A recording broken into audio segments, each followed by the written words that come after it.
Hello दोस्तों, success की 98 में आप सभी का स्वागत है। मैं अर्जुन मिश्रा जी इसकी क्लास लेकर आप सभी के सामने आ चुका हूं। तो जल्दी से जुड़िए चैनल के साथ ताकि मैं जल्दी से जल्दी क्विज को शुरू कर दूं। तो जो नए जुड़े हैं चैनल के साथ, चैनल को सब्सक्राइब जरूर कर लीजिएगा और नोटिफिकेशन के बेल आइकन को जरूर दबा दीजिएगा। और इसके बावजूद भी अगर नोटिफिकेशन आपके पास ना जाए तो आप हमारे टेलीग्राम से जुड़ सकते हैं, जो कि है सक्सेस स्पेस देकर की 98। तो आप सीधे के सीधे हमारे टेलीग्राम के थ्रू भी आपको नोटिफिकेशन मिल जाएंगे। और जो तैयारी कर रहे हैं, शायद चाहे वो किसी भी एग्जाम को की तैयारी कर रहे हो, इस साल जितने भी प्रश्न मैं करा रहा हूँ इस साल के लिए बहुत ही महत्वपूर्ण है, इंपॉर्टेंट है। और जो एग्जाम की तैयारी को लेकर ज़्यादा सचेत हैं तो उनके लिए है कि आप मॉक टेस्ट एक बार जरूर दें, क्योंकि मॉक टेस्ट ही आपको बताएगी कि आपके एग्जाम में कितने समय लेना है, कितनी पद्धति है, किस तरह की पद्धति है उसके लिए। तो आप कहाँ जाइएगा, तो ibps.com पर जाकर आप मॉक टेस्ट दीजिएगा। तो चलिए क्लास को शुरू कर देता हूँ जल्दी से जल्दी, ताकि आपको मैं जितने हो सके प्रश्न उत्तर दे दूंगा। और आपसे आग्रह है, अगर कुछ सुझाव है आपके पास तो आप सुझाव भी कमेंट बॉक्स में दे सकते हैं। पहला प्रश्न आने वाला है आपकी स्क्रीन पर, इसका उत्तर दीजिएगा। क्षारीय घोल का पीएच मान क्या है? PH value of alkaline solution 7 से कम, बी 7, सी 7 से अधिक, या डी कोई नहीं। पहले का कराया हुआ प्रश्न है, तो जिन्होंने उत्तर दिया है 7 से अधिक, जी हाँ, आपका उत्तर एकदम सही है। अगला प्रश्न, दूसरा प्रश्न, इसका उत्तर दीजिएगा। निम्नलिखित में से आलू का कौन सा हिस्सा खाने योग्य है? आपके ऑप्शन है तना, बी बीज, सी जड़, या डी फल। यहाँ काफी कंफ्यूज हो जाते हैं लोग जड़ और स्टेम को लेकर, तो जिन्होंने आंसर दिया है ए स्टेम। आलू जो होता है वो होता है मॉडिफाइड स्टेम, तो तना सही उत्तर है। तीसरा प्रश्न ए रहा, इसका उत्तर दीजिएगा। निम्नलिखित में से किसके विलयन में नीला लिटमस पेपर लाल रंग में बदल जाता है? आपके ऑप्शन है ए अम्ल, बी क्षार, सी अल्कली, या डी लवण। बताइएगा इसका उत्तर। तो जिन्होंने उत्तर दिया है ए अम्ल, जी हाँ, आपका उत्तर एकदम सही है। अगला प्रश्न, चौथा प्रश्न ए रहा आपके स्क्रीन पर, इसका उत्तर दीजिएगा। गैर समान त्वरण के साथ बढ़ते शरीर के लिए निम्नलिखित में से क्या सही है? आपके ऑप्शन है विस्थापन समय ग्राफ रैखिक है, बी विस्थापन समय ग्राफ गैर रैखिक है, सी वेग समय ग्राफ गैर रैखिक है, या डी वेग समय ग्राफ रैखिक है। बताइएगा इसका उत्तर। तो जिन्होंने उत्तर दिया है C velocity time graph is non linear, वेग समय ग्राफ गैर रैखिक है, आपका उत्तर एकदम सही है। पांचवा प्रश्न ए रहा आपके स्क्रीन पर, इसका उत्तर दीजिएगा। उदासीनीकरण अभिक्रिया में पदार्थ क्या होता है? आपके ऑप्शन है ए अम्ल, बी क्षार, सी लवण और जल, या डी कोई नहीं। बताइएगा इसका उत्तर। तो जो न्यूट्रलाइजेशन रिएक्शन होता है वो होता है जब क्षार लवण प्रक्रिया में बनाई जाती है। तो जिन्होंने उत्तर दिया है सी, उनका उत्तर एकदम सही है। अगला प्रश्न आने वाला है आज का छठा प्रश्न, इसका उत्तर दीजिएगा। एक उपग्रह में एक अंतरिक्ष यात्री द्वारा गिराया गया चम्मच क्या होगा? ए फर्श पर गिरेगा, बी स्थिर रहेगा, सी उपग्रह की गति का पालन करेगा, या डी स्पर्श रेखीय रूप से दूर हो जाएगा। बताइएगा इसका उत्तर। तो जिन्होंने उत्तर दिया है उपग्रह गति का पालन करेगा, continue to follow the motion of the satellite, उनका उत्तर एकदम सही है। अगला प्रश्न, सातवां प्रश्न ए रहा आपके सामने, इसका उत्तर दीजिएगा। पुलिस द्वारा इस्तेमाल किए जाने वाले ब्रीथ एनालाइजर का प्रयोग शराबी चालकों के लिए किसके रासायनिक आधार पर कार्य करने के लिए किया जाता है? आपके ऑप्शन है रेडॉक्स अभिक्रिया, बी अम्ल क्षार अभिक्रिया, सी अवक्षेपण अभिक्रिया, या डी संकुलन अभिक्रिया। तो जिन्होंने उत्तर दिया है बी एसिड बेस रिएक्शन, जी हाँ, आपका उत्तर एकदम सही है। आठवां प्रश्न आने वाला आपके स्क्रीन पर, रहा इसका उत्तर दीजिएगा। चुंबकत्व की तीव्रता का चुंबकत्व बल से अनुपात को किस रूप में जाना जाता है? आपके ऑप्शन है फ्लक्स घनत्व, बी संवेदनशीलता, सी तुलनात्मक भेद्यता, या डी इनमें से कोई नहीं।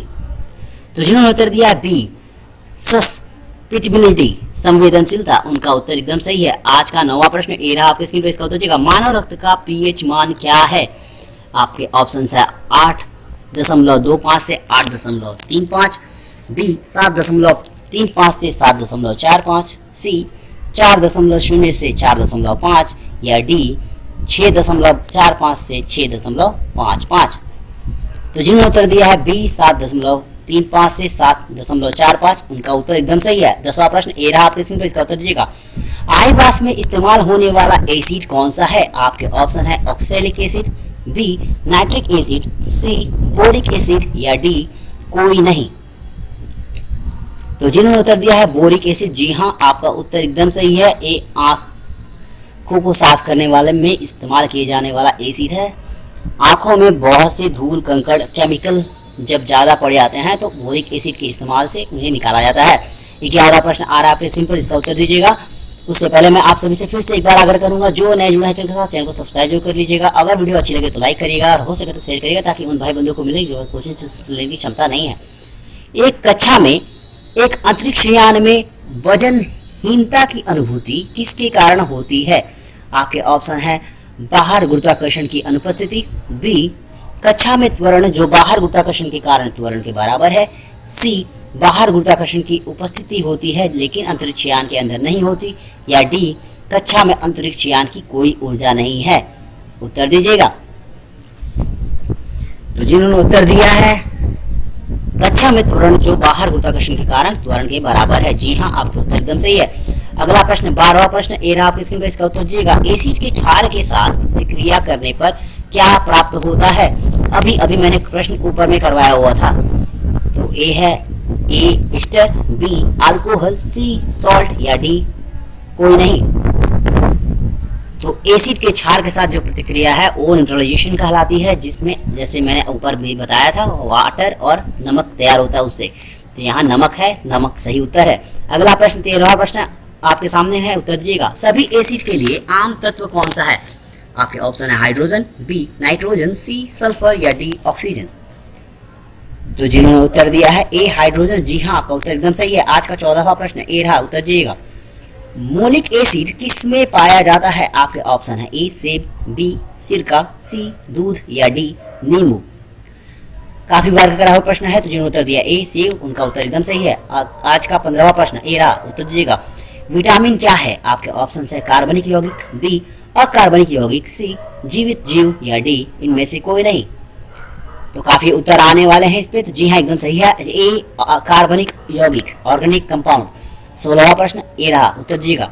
मोटर कार निकास से प्रदूषक जो मानसिक रोग का कारण बनता है वो क्या है? A lead, B nitrogen dioxide, C sulphur dioxide या डी मरकरी। मोटर कार के निकास से प्रदूषक जो मानसिक रोग का कारण बनता है, तो जिन्होंने उत्तर दिया ए लीड, जी हाँ आपका उत्तर एकदम सही है।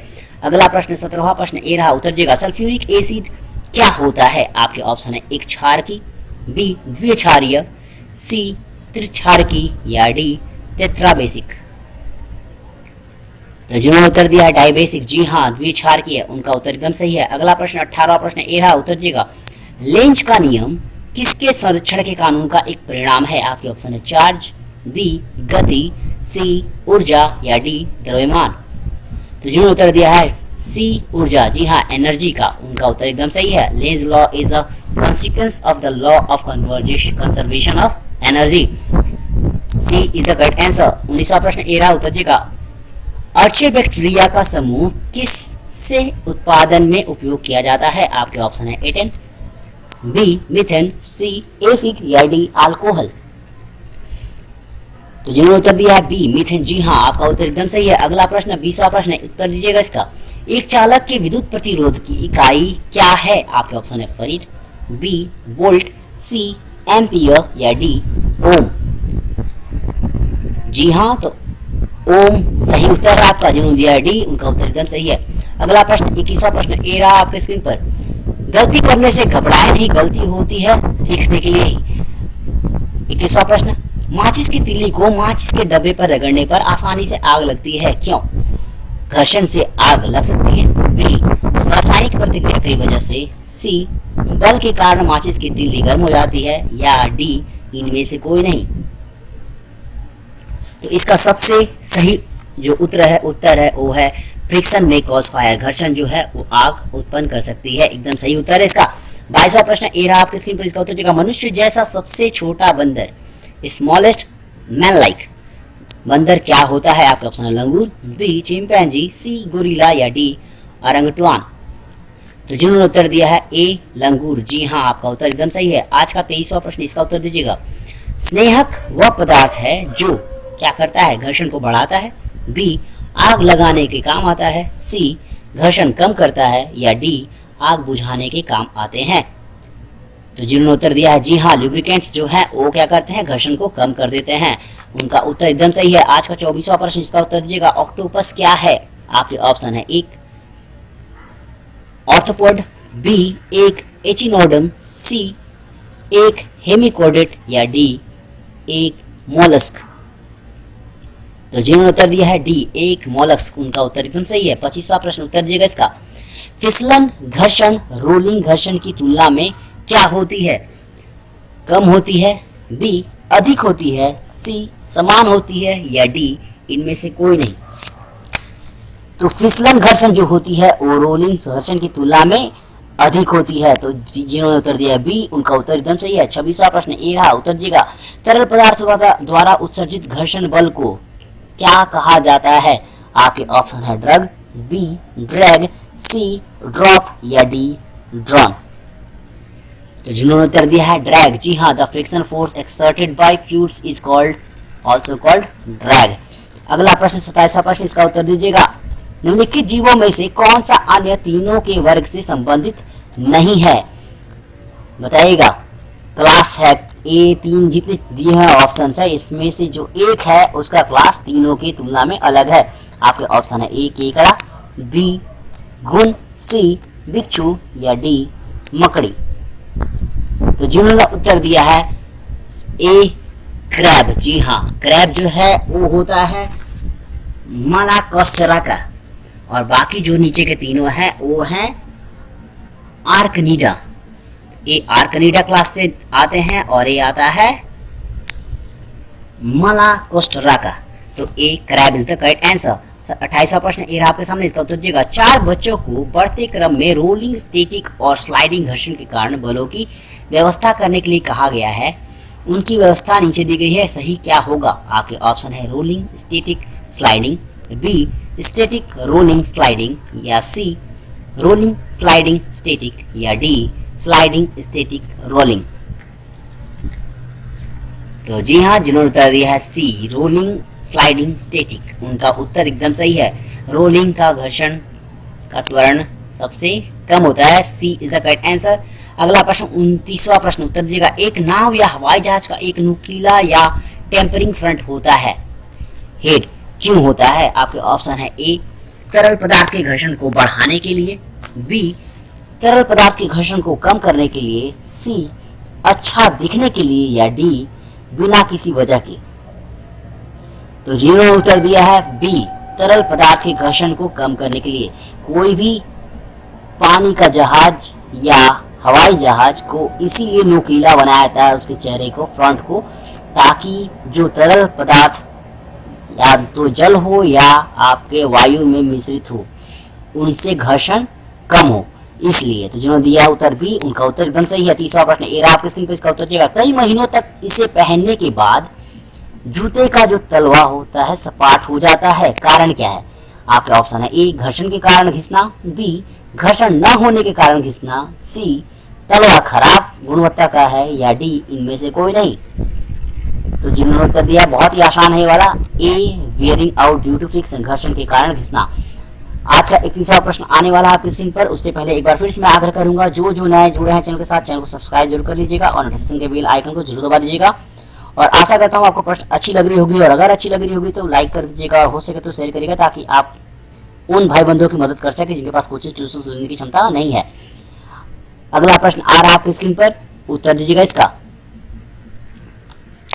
31वां प्रश्न, सफेद पैरसिंग नीचे में से किसकी किस्म की है?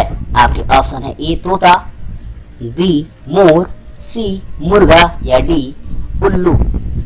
व्हाइट लेग हॉर्न किस किस्म का प्राणी है? तोता, मोर, मुर्गा, या उल्लू। तो जिन्होंने उत्तर दिया है सी मुर्गा, जी हाँ, आपका उत्तर एकदम सही है। 32वां प्रश्न ए रहा, उत्तर दीजिएगा। समूह शून्य में तत्वों को क्या कहा जाता है? आपके ऑप्शन है क्षारीय धातु, बी संक्रमण धातु, सी नोबल गैस, या डी कोई नहीं। The element in group 0। तो जिन्होंने उत्तर दिया है जी हाँ, एकदम सही है, सी नोबल गैसेस। अगला प्रश्न 33वां प्रश्न ए रहा आपकी स्क्रीन पर, उसका उत्तर दीजिएगा। किस विटामिन की कमी से रात का अंधापन पैदा कर सकता है? बहुत ही आसान प्रश्न है और काफी बार कराया जा चुका है। तो जिन्होंने उत्तर दिया है सी विटामिन ए। अगला प्रश्न 34वां प्रश्न, इसका उत्तर दीजिएगा। आंख का रेटिना पारंपरिक कैमरे के निम्नलिखित हिस्सों से तुलनीय है क्या? ए फिल्म, बी लेंस, सी शटर या डी कवर। तो जिन्होंने उत्तर दिया है ए फिल्म, जी हाँ, आपका उत्तर एकदम सही है। अगला प्रश्न 35वां प्रश्न, उत्तर दीजिएगा इसका। जल में घुलनशील विटामिन है कौन सा? A vitamin A, B vitamin C vitamin D या डी विटामिन ई। उत्तर दीजिएगा इसका। तो जिन्होंने उत्तर दिया है विटामिन सी, जी हाँ, विटामिन सी और विटामिन बी जो होते हैं वो होते हैं जल में घुलनशील। उनको छोड़कर जितने विटामिन है वो क्या है? वो फैटी होते हैं। अगला प्रश्न 36वां प्रश्न ए रहा आपके स्क्रीन पर, इसका उत्तर दीजिएगा। निम्न में से कौन सा हार्मोन पाचन रस के उत्पादन के लिए अग्नाशय को उत्तेजित करता है? आपके ऑप्शन है रेनिन, बी ट्रिप्सिन, सी सिक्रेटिन या डी ट्रिप्सिन। तो जिन्होंने उत्तर दिया है सी सिक्रेटिन, जी हाँ, आपका उत्तर एकदम सही है। आज का 37वां प्रश्न ए रहा, उत्तर दीजिएगा। डीएनए में मौजूद चीनी क्या कहलाता है? आपके ऑप्शन है ए शर्करा, बी फ्रुक्टोज, सी डी ऑक्सीरिबोज या डी रिबोज। तो जिन्होंने उत्तर दिया है डी ऑक्सीरिबोज, जी हाँ, the sugar present in DNA is called deoxyribose. और आपको मैं बता दूं, अगर यहाँ प्रश्न में पूछ दे कि द सुगर प्रेजेंट आरएनए में मौजूद चीनी क्या कहलाएगा, तो उसका उत्तर होगा रिबोज। यहाँ पर उत्तर है डी ऑक्सीरिबोज। 38वां प्रश्न ए रहा आपके स्क्रीन पर, इसका उत्तर दीजिएगा। एक तरासा हुआ हीरा किसकी वजह से चमकता है? आपके ऑप्शन है ए हार्डनेस, कठोरता, बी उच्च अपवर्तक सूचकांक, सी हीरे द्वारा प्रकाश का उत्सर्जन या डी हीरे द्वारा प्रकाश का अवशोषण। उत्तर दीजिएगा इसका। तो जिन्होंने उत्तर दिया हाई रिफ्रैक्टिव इंडेक्स, जी हाँ, उच्च अपवर्तक सूचकांक, उनका उत्तर एकदम सही है। आज का अगला प्रश्न 39वां प्रश्न ए रहा, उत्तर दीजिएगा। एक कांपता हुआ शरीर क्या होगा? हमेशा ध्वनि उत्पन्न करेगा, बी कंपन का आयाम कम होने पर ध्वनि उत्पन्न कर भी सकता है और नहीं भी, सी ध्वनि उत्पन्न करेगा जो आवृत्ति पर निर्भर करता है या डी इनमें से कोई नहीं। तो जिन्होंने उत्तर दिया है सी ध्वनि उत्पन्न करेगा जो कि आवृत्ति पर निर्भर करेगा, उनका उत्तर एकदम सही है। अगला प्रश्न आज का अंतिम प्रश्न है और आशा करता हूं इसका उत्तर मुझे सही मिलेगा। आधुनिक आवर्त सारणी में क्षैतिज रेखाओं को क्या कहते हैं? हॉरिजॉन्टल लाइंस को क्या कहते हैं? आपके ऑप्शन है ए आवर्त, बी समूह, सी धातु या डी कोई नहीं। बताइएगा इसका उत्तर। आधुनिक आवर्त सारणी में क्षैतिज रेखाओं को क्या कहा जाता है? तो जिन्होंने उत्तर दिया है ए पीरियड, जी हाँ, आपका उत्तर एकदम सही है। तो आज के लिए इतने ही प्रश्न थे मेरे पास। आशा करता हूँ आपको क्लास अच्छी लगी होगी। अगर अच्छी लगी होगी तो लाइक करिएगा और हो सके तो शेयर करिएगा, ताकि उन भाई बंधुओं को मिले जिनके पास कोचिंग ट्यूशन लेने की क्षमता नहीं है। और जैसा कि आपको पता ही है, हमारा पीडीएफ आपको मिलेगा कहाँ? तो आपको मिलेगा www.successk98.in पर। तो आप वहाँ से जाकर पीडीएफ को डाउनलोड कर सकते हैं।